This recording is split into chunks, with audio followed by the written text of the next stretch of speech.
ReefDudes is sponsored by Brightwell Aquatics and Bulk Reef Supply. Today we're going to make the ultimate water change setup.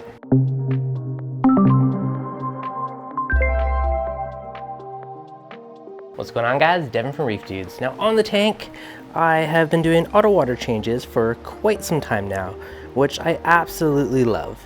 Now the only downfall is I realized I never vacuum my sand bed anymore. Now, if you remember one of the videos I did a while back, I made that continuous sand bed cleaner, which worked amazing, but unfortunately I may have pillaged some of the parts out of it for some other projects.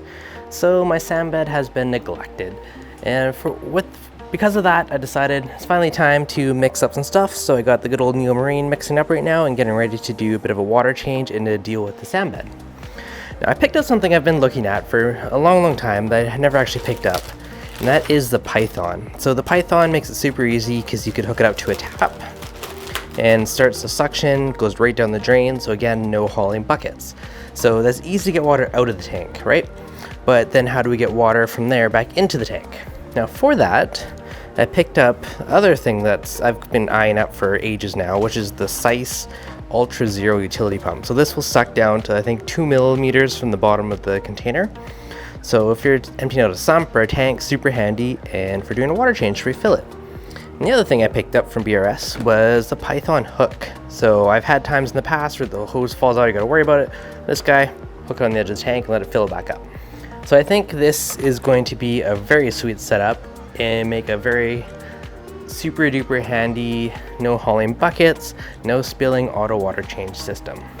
Usually I like to mix my salt overnight. This has been going, yeah, I'm gonna say about 8 hours. So it's probably pretty good. So the tank's usually around 24 point something, we're at 23.9 and 35.1 ppt. So the water should be pretty much good to go now. So I think I'm ready to start siphoning it.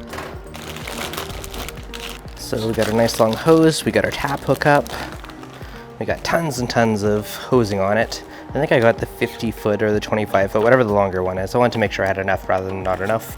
And also got some new fraggers, so conveniently should also work for zip ties. So one cool thing is, because it does have this valve on it, we can close it off and we don't have to worry about it spilling. And this part will go onto the tap somewhere, so we're gonna use the bathroom sink for this. So in theory, this should hopefully screw in, if the threads are the right size. And of course, there's no threads on this tap. Now this is almost comical, but both of the bathroom sinks upstairs do not have a regular tap on it. So we're using the downstairs tap. So if you are looking at getting a Python, make sure that your tap has threads on it, because apparently 2 of mine did not, but this one does. So thankfully, we're not completely out of luck on this one. And actually the one benefit, so thankfully I bought the longest version because I actually needed it. But one benefit is the siphon actually won't have to do much once it starts, and gravity will basically do everything for us, because I'm going down a full story of the house. This little bell needs to be down. If it's pushed up, it's gonna try and push water through the hose. So now we can go up to the tank and set up that side. Now I turned off the return pumps just to make sure there's no water flowing down. Now there shouldn't really be any drips or anything, but I still like to put towels down just in case. Kind of more just for my wet arm. And if you have too much flow, you'll suck in sand, which you don't want, so you can kind of dial it back and make sure you're just getting just the junk and all the detritus and fish poop and all the stuff that we actually want to suck out. That's one nice big benefit of having that ball valve on there. In the past I would just pinch the line, but I'm not gonna lie, having the valve is a nice touch. I guess the only other one little concern here is make sure you don't suck out more than you have water to replace. Now, it's been ages since I've done a water change this way, so we'll just have to guesstimate and make sure we have lots of extra water made up. Now if you're doing a big sand bed clean, generally I would advise to only do, say, maybe a third at a time.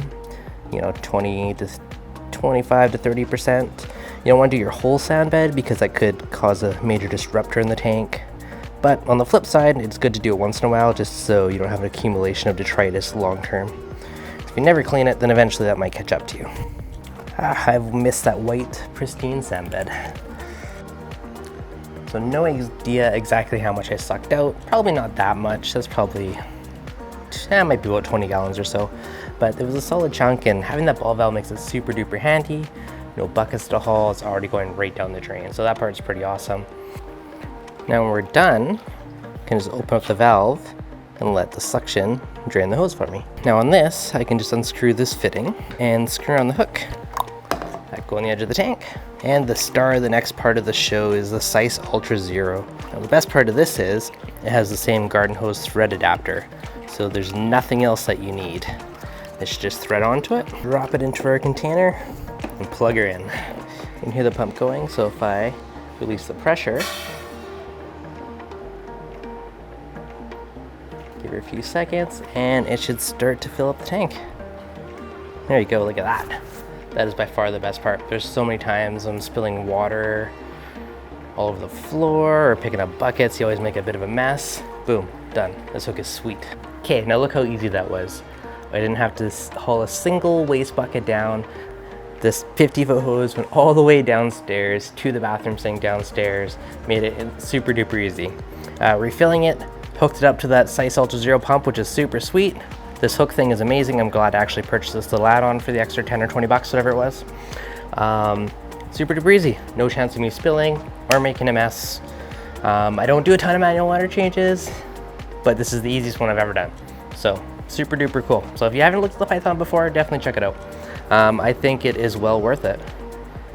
Now, if you can do auto water changes, that is absolutely the amazing way to go, because you do tiny consistent ones. There's no shock to the tank or any other issues. But yeah, like I mentioned earlier, the only one kind of consideration for me is I hardly ever vacuum my sand bed anymore because I've automated them and I just don't normally do it. So this is a great excuse for every couple months to bust it out and just give the sand bed a nice fresh vacuum, which is going to prevent buildup of nutrients and issues down the road. So it's going to keep that sand bed looking nice and clean. All right, guys, hopefully you enjoyed it. If you did, as always, hit that like button. If you're new, make sure you subscribe and keep those tanks nice and clean.